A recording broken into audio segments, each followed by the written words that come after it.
Live from the Java House down the street from AT&T Park, it's the Sports Junkies, featuring Thomas Bookwalter, Ben Baker, Alex Simon, and Dave Frias. Hosted by Thomas Bookwalter. Hi everybody, welcome to another episode of The Sports Junkies. We are on location today in beautiful downtown San Francisco at the Java House, which is actually right near AT&T Park, and I'm sorry, I'm wondering why Ben Baker's wearing sunglasses inside, but there you go, apparently that's a style. It's too bright! Of course, the sunglasses are for an 11-year-old, but there you go. Great location right here, the Java House, right near the ballpark. A lot of people like to come down here after a ball game, have a beer, have a hot dog, soda, fries. Water for you, Thomas, though, right? Never a beer. Always water. Oh yeah, water for me, but yeah, if I drink too much, if I have too much, I have to go back in the ballpark, but yeah, water's fine. But no, this is a great place to come hang out before, during, or after a game. I definitely recommend it. Awesome place. And we today are here to discuss football, and more specifically the 49ers, and what's going on for the 49er offseason, and unfortunately, we got to start with, well, it's kind of unfortunate season. It was a good season because we reviewed the 2012 season. Didn't end very nicely, but they did repeat as NFC West champs. They went 11-4-1 before beating the Falcons and the Packers in the playoffs and losing 34-31 to the Ravens in the Super Bowl. But it was a good game, especially after the blackout. After. That's what I said. No, after. I should mention, by the way, that I'm here with the usual suspects: Alex Simon, David Frias, Ben Baker, Thomas Bookwalter. And, okay, well, I mean, Ben, let's start with you. What did you take out of the 2012 49ers season? It was a very, very solid performance. They were just really good start to finish. It's a very, very good team. Harbaugh is doing a great job. They brought in some new additions, and they all did really well.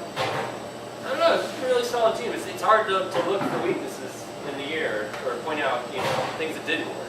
We're a sports talk show. That's our job. We look for weaknesses. Alice, let me ask you, what do you think? Were you surprised? Now, the big story, of course, with the Niners and in the NFL mid-season was the Niners. I think it was actually after week 10, Al Smith went down with a concussion, and then when he was cleared, he was still top-rated quarterback in the NFL, and they sat him for Colin Kaepernick, and Smith didn't start the rest of the season. Did that surprise you at all? No. At this point, seeing Jim Harbaugh as a head coach at the University of San Diego, at Stanford University, and with the San Francisco 49ers, he is always going to put his team in the best position to win. And for Harbaugh to say Colin Kaepernick is the quarterback that gives us the best chance to win, I'm all ears. And clearly, he seems to have a little sense of he knows what he's doing, especially with that quarterback position. Because right now, he's had an NFL quarterback come out of the University of San Diego, which is saying something, in Josh Johnson. Right. And his quarterback at Stanford, and Andrew Luck, is possibly a top 5 quarterback. I would give him that well, especially with Colts. Yes. Yeah. And now Colin Kaepernick's the guy that he's decided he wants that to be his dynasty quarterback. And at this point, I think, was it a little surprising? Yes. But especially as a 49er fan, I could care less who's playing. You could put Deion Sanders at cornerback, or Leon Sandcastle as he's being in his commercials right now. You could pick him and put him at quarterback. If you are winning, I could care less. It's only when you're losing that you need to question why. And if you're winning, I don't care who plays quarterback. You could have Tim Lincecum be quarterback. That'd be interesting. That would be fun. It's interesting that you say that, though, because that's what Alex Smith, for the most part of his career, he's been a disappointment. But since Harbaugh came in, Alex Smith has done the job as a quarterback.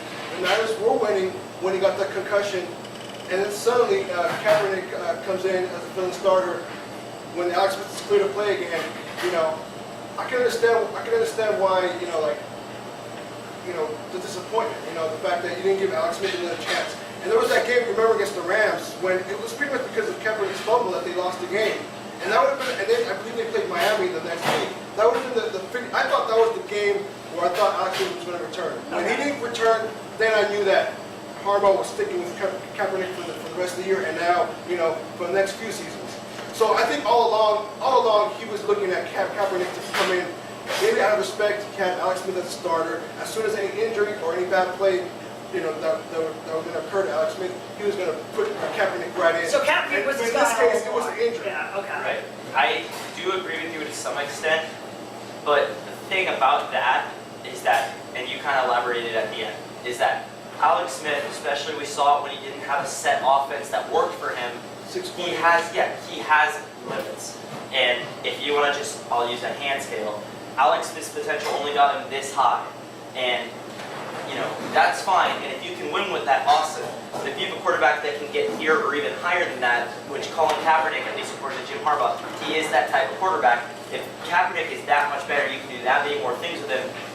If you have a chance to plug him in, you do it. And especially in an NFL league, you don't even if you have a good thing, if you have a good thing in waiting, if you have a good thing going for you, you don't mess up a good thing going for you. Right. But if something changes, that's when you have to plug in. And Kaepernick plugging in, you had a more dynamic offense, you had a quarterback that can throw the ball better, especially downfield. And Kaepernick basically has become the 49er quarterback of the future. He's the Joe Montana, the Steve Young. He is, yeah. And that he's the quarterback that Pretty big we comparison, haven't had right? since those two.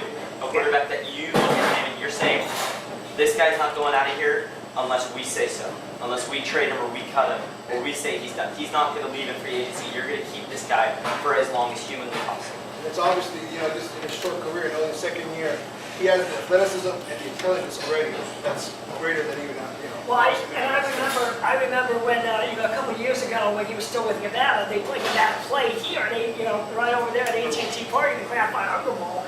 And the whole crowd, well, there were a lot of Nevada fans there, but the whole crowd was very impressed that Kaepernick played a great game that day. And I actually remember thinking, wouldn't it be cool if the Niners got this guy in the draft? And they did, so it worked out. And the one thing I want to say is that he already has a lot of knowledge, but the one thing, and that's why this run that they had is going to help him, is the one thing that every quarterback, no matter what, needs. There's not going to be there's never been a rookie quarterback to win a Super Bowl, if I'm not mistaken, other than Tom Brady, but he almost did it kind of as a fluky thing because he wasn't necessarily a rookie, just like Cap wasn't a rookie. He just kind of It took was over in his second year one only, side. Tom Brady in 2001. But the thing is that you need the experience. Brady in 2001 had almost a full year playing, plus he got to play in some of the worst elements. Whereas Kaepernick, there was some tough tests, but he never saw a defense that could throw, multiple pass rushers at him and had depth like the Ravens had pretty much the whole stretch from. There wasn't a top-notch defense that the Niners played other than Seattle. In Seattle, that was a game that he had a terrible night. And then Baltimore was the other, I guess you could say, pretty legitimate defense that he got to play against. Yeah. And that's the one, those are the two games really that he wasn't, especially in the first half against Baltimore, he wasn't at his 100% level. And he's going to learn from that. He's going to need to make adjustments faster. The Niners will get better once he's able to make those adjustments. And I think, especially now that he has the experience of playing at the biggest stage and losing that game, that's going to have him hungry for the rest of his career, regardless if they win 7 Super Bowls in the next 7 years. That'd be fun, by the way, if that happened. Okay, well, let me now, talking about Alex Smith and Colin Kaepernick, of course, the news broke a while ago that the Niners were going to trade Alex Smith to the Chiefs for draft picks, and that just became official recently. Ben, what is your reaction to the Alex Smith trade? Was it a good move? I think they should have gotten a lot more for him. Yeah, I mean, What was the actual picks that they got for him? I think it was 1 second rounder and like Yeah. a It was a pick this year, and like a pick next year, so a conditional pick next year. Yeah. I just think that getting a franchise quarterback, true, that Kaepernick, took the job for him, but Alex Smith, yeah, he had his struggles, but he's a starting quarterback in the NFL, and it's not easy to get there. So I think it's worth a lot more than a chance on a second to sixth round pick. I would agree with you. My only part though about that is if he's not good enough, regardless of how good your quarterback is, if he's not good enough to be your team starter, no matter what the other team needs, there's only certain things you're going to be able to get for him. And that if you're not starting a guy like Smith was down the stretch, that's saying you can only go to a certain point. This guy has limits. Right. And even though Andy Reid's come out and already stated that he's the starting quarterback for the Chiefs this year, they weren't willing to give up. And listening to some of the radio shows after this happened, what I can pretty much come to an understanding is that the Chiefs said, this is the offer today of a second rounder and probably I would bet it'd be a conditional 3rd or 4th round pick. This offer is off the table tomorrow, and it's going to become let's say a 4th rounder or a 5th rounder. It becomes less of deal. And they kind of, what I can tell is both teams have leverage. Well, if he gets traded to another team, or if another team steps up and is willing to offer you a first rounder, great. But Smith, but also the Chiefs have the leverage saying, we can offer you this, and you're going to love this. Yeah. But if you don't take this offer within the next, let's say, 30 minutes or so, if you don't agree to it, this offer's off the table.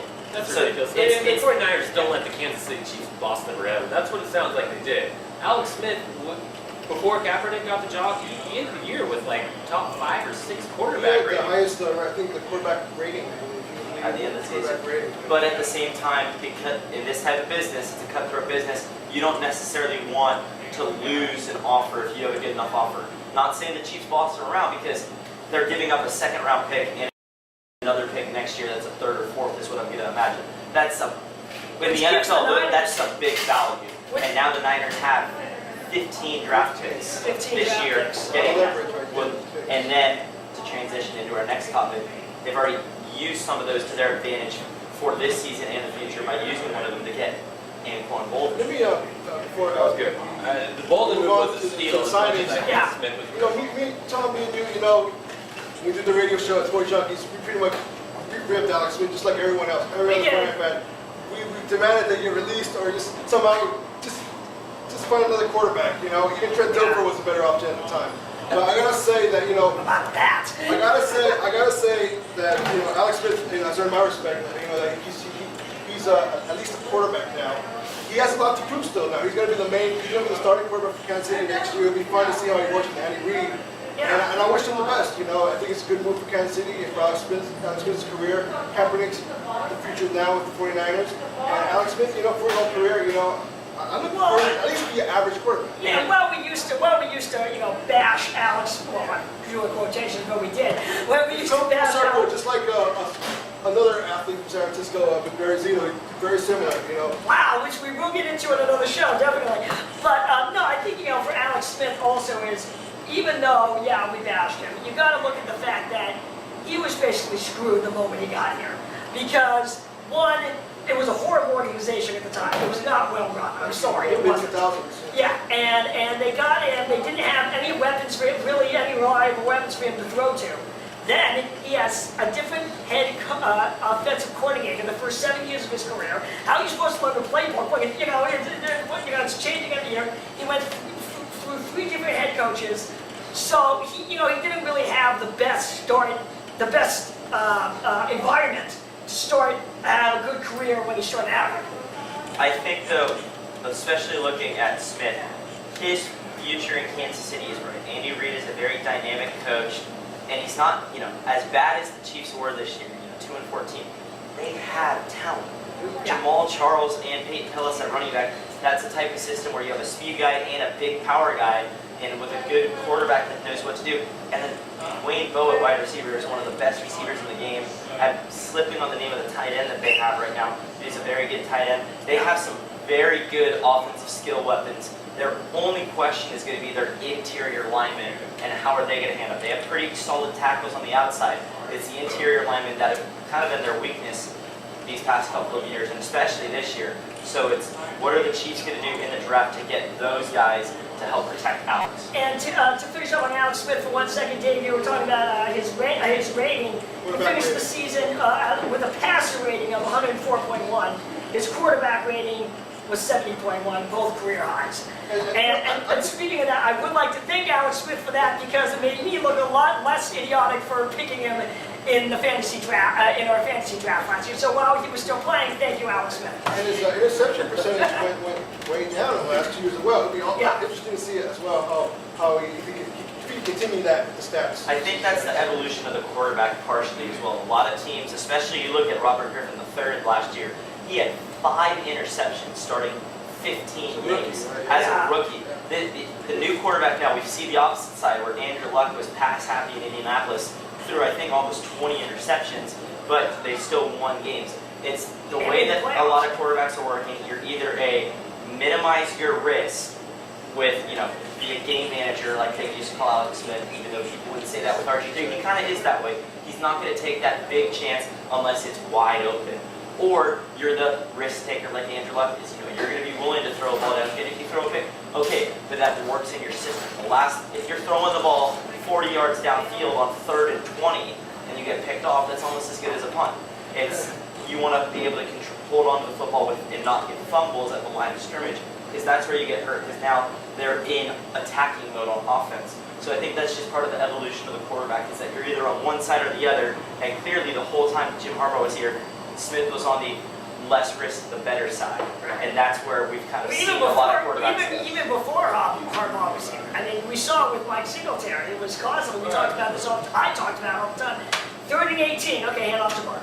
And then we'll just punt. I mean, it's stop. But the thing is that, except you need to look at it, but you can't be too aggressive in that situation. Right. Because if you're 3rd and 18 at your own 12-yard line all of a sudden, and you're trying to throw the ball downfield, well, usually when you do that, you're putting 5 I receivers remember you out and I there. discussed that during the screen. You're only blocking 5. If they come with a blitz, you're putting yourself at that much more of a risk for a sack, a fumble, a holding penalty, Right, a but bunch at the of things that same will make it time, even more you difficult. want to be too conservative. Right.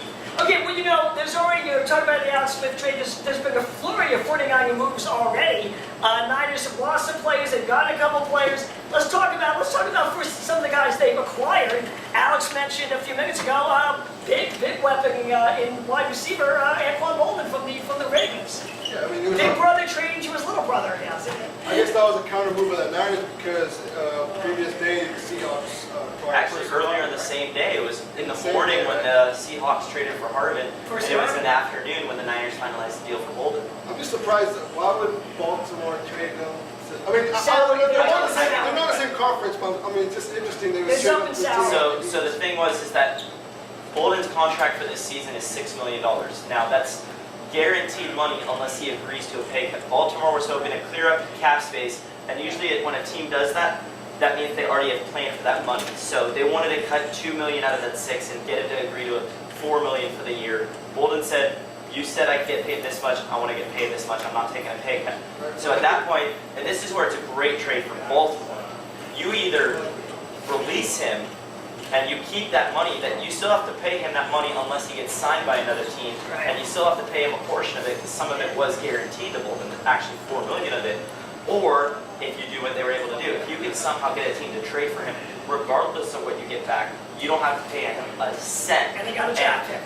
Not only that, but they do get a draft pick. Now, it's not a very high draft value pick, and where the Niners are able to be successful is they only have to give up a 6-rounder, where they're not picking up any of their top 10 draft picks in this year's draft, and they're getting a wide receiver in Bolden that's one of the best slot receivers in the National Football League. He's been one of the best since his days in Arizona when he teamed up with Larry Fitzgerald. That was being on the a great Niners combo, team, wasn't it? where now all of a sudden, on every single play, you have to deal with Michael Crabtree, Vernon Davis, Frank Gore, and now Anquan Bolden on almost every single snap.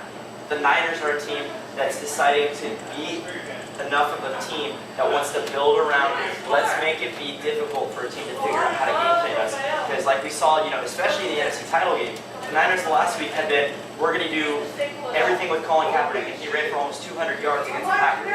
So the Falcons' game plan was, we're stopping Colin Kaepernick. When he does that, he finds Vernon Davis for the first time in about two months. He's able to have Frank Gore have a great running game. Michael James has a big day. All of a sudden now, this is a team with so many different weapons that can hurt you, it's almost impossible to get game plan. Now, Ben, let me ask you, because one of the other tied in with another move that they made, and that they lost tight end Lane Walker. Now, obviously that hurts a little bit, but does the acquisition of Bolden kind of offset that? I mean, does that, because you have Vernon Davis, does that make it like, would you expect them to maybe be a 3-receiver team next year? And lining up a line of scrimmage? No, not really. I think, if anything, they'd be stronger using multiple running backs. They've got a very strong running core. They've got depth at that position for sure, yeah. I don't really think they offset each other. They're two different positions, and it does make. The 49ers were a team that was uniquely strong in tight end. Having Vernon Davis and Lanning Walker is just almost unheard of. It was nice though. Yeah, nice ball last night. But the thing with Lanning Walker, he was such a versatile offensive player for the 49ers. That's where, and he really grew into that position. He struggled early in his career with fumbles, but then since Harbaugh came as coach, he was used as a blocker for the quarterback, as a wide receiver, as a tight end. He even lined up at fullback at times. Right, as fullback. So I'm thinking the Niners have a lot of confidence in Bruce Miller. That he's ready to take the helm as a full-time fullback. Or maybe they're going to have to draft another fullback. And there's a load of good tight ends, especially, I believe there's two, Zach Ertz and Toilolo out of Stanford. Both guys Harbaugh recruited to Stanford. I'm certain that Harbaugh's thinking about those two, thinking if I can get one of those guys, I would be set at tight end. And the other side of it is, and this is where really more than any other thing Walker did, this was where his value was the highest, is he was the Niners special teams ace last year. Especially in the Super Bowl, he was one of the best guys on kickoffs and on punt coverage. And that's where I think we're going to feel Walker's absence have the biggest presence, and that's where it's tough to fill his shoes, is because, looking at the free agency right now, there's some pretty good tight ends out there, and the one name that sticks out to me is Dallas Clark, being the type of playmaker and tight end that Walker was at times with the Niners.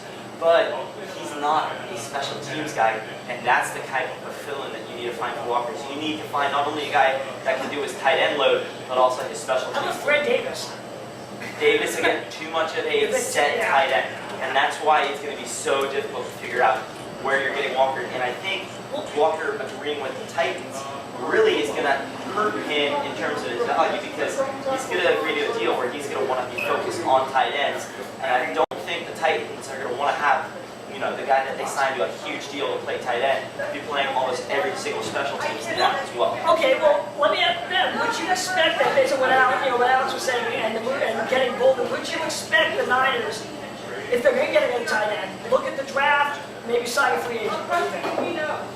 For a second tight end spot? Yeah. So Walker's shoes? Yeah, maybe. Would you free agency or draft? Where would you look? If it was me? Yeah. What do you think the Where Niners would do? specifically? No, what would they do at tight end? Do you think it would be better for the Niners to get a tight end out of the free agency pool, or to draft a tight end, especially a guy that you have under a cheap contract for 3 years? I'd say both, or get a tight end off of someone who's unsigned. Pretty late, like towards the start of training camp this season. They Some do have people survive without a real strong second tight end. and they do have Garrett Selleck still under contract, Brent Selleck's little brother. So they do have 2 tight ends on the team right now. Most teams like to go with 3 tight ends into the season. Usually a team will have 4 or 5 during the preseason. I think it's just going to be difficult to replace Walker's type. Oh, sure. And there's almost no question in that Walker's type as a tight end was so, like Dave was saying, he was so versatile both as an offensive weapon, and I added this special teams weapon. That's where we're going to see Walker's presence. I'm thinking maybe as a result of Kaepernick's athletic skills as a runner, maybe the value of Walker, maybe that's another reason why the Niners decided to let him go instead of going with the contract. Because you have Kaepernick who's going to run for a first down if he has to, instead of relying on Walker to block on the defensive end to make the pass. Right, and just to wrap up Bolden, he did this past season 65 receptions, 921 yards, and 4 touchdowns in 15 games. So, He's a fantastic receiver. Yeah. And I'm sure he's better as a blocker. he did well, and he played well in the Super Bowl as well. He did catch a touchdown in the Super Bowl. He caught another touchdown actually against the Broncos, if I'm not mistaken, in the division round game. And as Ben was just mentioning, Bolden is the best team player that you will ever see. He is more than happy to go out of his way to put a block, to set up a running back, especially with the speed that the Niners have. With James, Gorse has breakaway speed, and now Kaepernick as well being the type of runner he is. If you have a wide receiver that can seal the edge on an outside sweep, that's a huge I'm not comparing Bolden to Jerry Rice by any stretch of the imagination, but I will say that was one of the underrated strengths of Jerry Rice. Everyone talked about his receptions. He was a total team guy who would throw a block when it was needed. He was very good at that, and I'm not saying Bolden is nearly as good, but he does bring that to the 49ers as well. So for draft needs, though, that's the next thing I think we should talk about is that the Niners going into this draft have 14 selections that they traded 1 away for Bolden. Now, I'm saying you take 3 of those selections and immediately look to trade them back and get more selections next year. Kind of do the Bill Belichick style, where if you have a good selection this year, trade it back. Let's say, let's look at their first round pick. You take your first round pick this year, you trade it back, let's say, 20 spots into the second round to get that pick in the second round, and whatever team that you're trading back for is first round pick next year. You keep hoarding draft picks for the future, and you still are, right now you have 14 picks, so even if you trade 4 of them, you you still have 10 rookies that you're going to draft, not to mention the amount of rookies you sign as free agents. Seeing as the draft is going to be coming up and free agency has started, I mean, what is your biggest concern for the Niners for going into next year? What do you think? What area would you like to see them adjust them up, Steve? I say number one is quarterback. I would agree with that. Now he lost Sean Wilson and started Yeah. Tampa Bay. So just defensive backs in general, I And totally agree. there's a question. Did the Niners trade for Darrell Revis? I say no because you want to have contract flexibility and you want to be able to be a salary flexible team. Now with guys getting cut, just recently the Eagles cut both Dominic Rodgers-Cromartie and Nnamdi Asomugha. There are solid options for cornerbacks available in the free agency pool. Akeem Talib still available, Chris Houston from the Lions available. There's a whole lot of depth. There are a lot of guys that maybe aren't the biggest names either. The one that sticks out to me actually is Tracy Porter, who had the interception against Peyton Manning that won the Saints their Super Bowl. There's a lot of people that are value guys available, not to mention, especially at safety, like you said with Goldson, both Every and Charles Woodson, two veteran guys that you know, especially with Woodson, they can get the job done. Charles Woodson, I've heard a rumor that the I Niners. He's believe visiting the Niners. he's going to visit the Niners, or he has visited the Niners. I'm not certain at this point, but he will be visiting with the Niners at some point during this free agency pool. And he's the type of guy that is so versatile as a defensive back. You can put him at corner. He doesn't have the speed, but he can body somebody up. He can pass rush. Woodson's the guy that I think you got to get. Upgrade over Kohler, that's what I'm pretty much saying. Yeah, well, right. And they did also, let me just mention real quick, they have also signed defensive tackle like Glenn Dorsey to a 5-year deal from the Chiefs. Now, let me just throw this stat out there. We're talking, Dave and I were talking about the lead in the secondary. They were last in the league. They had a good defense, but they were last in the league with 35 passes defended and time for lapse with 8 interceptions. So that pass defense needs to be improved. Because to me, and we're running short on time here, but to me, that really, that could have cost them that game. They were lucky to get away out of that NFC Championship game the way their pass defense played against the Falcons. They got away with that one. They weren't going to get away with it against the Ravens, and they didn't. But that's if they part played of better pass defense in that game, they win that Super Bowl. But that's part of success. In the NFL, with their scheduling method, you always play your division 6 games, and you play one set division 4 from your conference. I'm just one talking from about the other. playoffs, though. But then the 2 extra games, you play wherever your place was. So by winning the division in 2011, the Niners played the best teams from each division. Yeah. They played the best teams from each division in the NFC, not to mention that one division in the NFC and in the AFC, and then the AFC division they played the Patriots. Plus in the playoffs, they're playing 2 of the best passing offenses in the NFL, really 3 with the way the Ravens have been playing in the playoffs, and the Packers, Falcons, and Ravens. Yes, they looked bad, but they looked bad against the very best. They're a top 10 defensive back unit in the NFL. But I it's would just say, difficult to play you're defensive right, back in a pass-happy NFL. You're right. They had the tough times against the best, but you know the saying, to be the best, you got to beat the best. I keep both of you right quickly, but it was really surprising that when Justice Smith got hurt, how the Niners defense suddenly struggled. Yeah. Smith didn't get no sacks. So But that's because of I that. really noticed that. A defensive back's best weapon, regardless of how good a cornerback is, if you can't get the quarterback to throw a pressured ball with your pass rush, he can just sit there all day until someone gets open. The longer a defensive back has to play in coverage, I just want to say, the longer a defensive back has to play in coverage, the harder it is to cover successfully. Yeah, and Ben, I think you'd agree with me here. We're in spring, and it's fun to have this animated, a football discussion. We're ready to go on that. Let's baseball season. start training camp now. We're ready to go. Hey, this has been a lot of fun. And of course, you mentioned the schedule. Now you have another chef schedule coming up next year. We can discuss that another time. But we are the Sports Junkies on location from the Java House along the Embarcadero San Francisco, right behind AT&T Park. Awesome place. We'll be back next time for Alex Simon, Ben Baker, David Frias, and thanks to our cameraman Adam Chun. I'm Thomas Bookwalter. You know my own name. Well, yeah, I got it. We'll see you next time, guys. Thanks for watching.